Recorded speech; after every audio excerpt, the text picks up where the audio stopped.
大家早，今天是4月9号，星期三。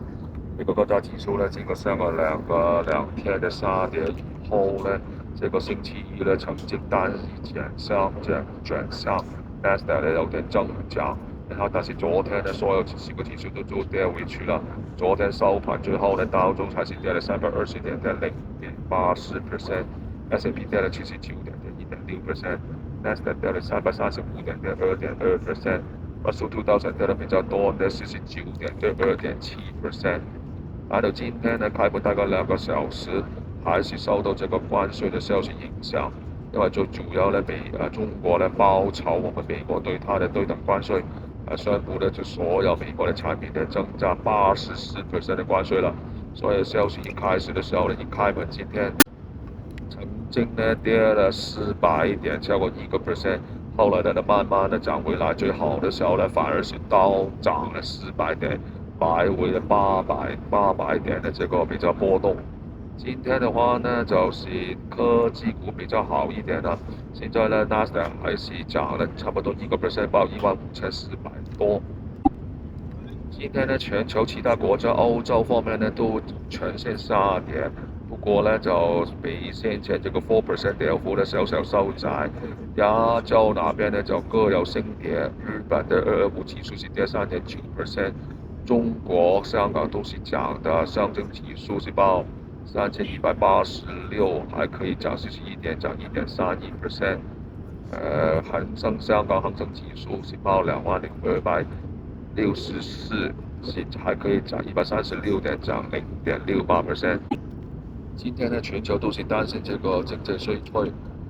现在JP Morgan 确实模型的表示经济衰退的可能性呢，差不多达到80%。Goldman Sachs 都说这个风险增加。其中大家都会留意 S&P 500一个很重要的这个点，就是4910点。如果跌破这个的话呢，说明它是从高点已经跌了20%，都是可以算的正式的是一个熊市的 bear market。今天呢，特别一点的话呢，就是10年公债利率呢，都是做到抛售，它的利率呢曾经差不多涨了4.5%，飙升到达到4.47%。现在呢，还是公债利率还是报4.365，大涨0.1%。这个有可能说明呢，投资者对于这个担心10年公债、美国的公债作为这个避险的这个工具的这个有效的效果，所以大家都抛售这个债券。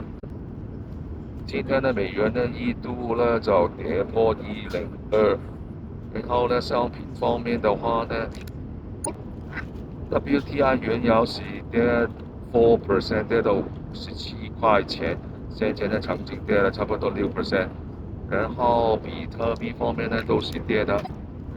它跌3.8%，报76866。然后黄金呢，今天呢曾经冲破达到差不多3072，现在呢是报3055，还是涨2.4%。个股方面呢，Apple 它宣布呢，它会考虑呢把这个生产从中国呢转到国外，增加了国外的投资。今天是涨了 AAPL 176块7毛4，涨2.5%。好了，今天财经新闻是由华信投资顾问的 William 冯为你报道。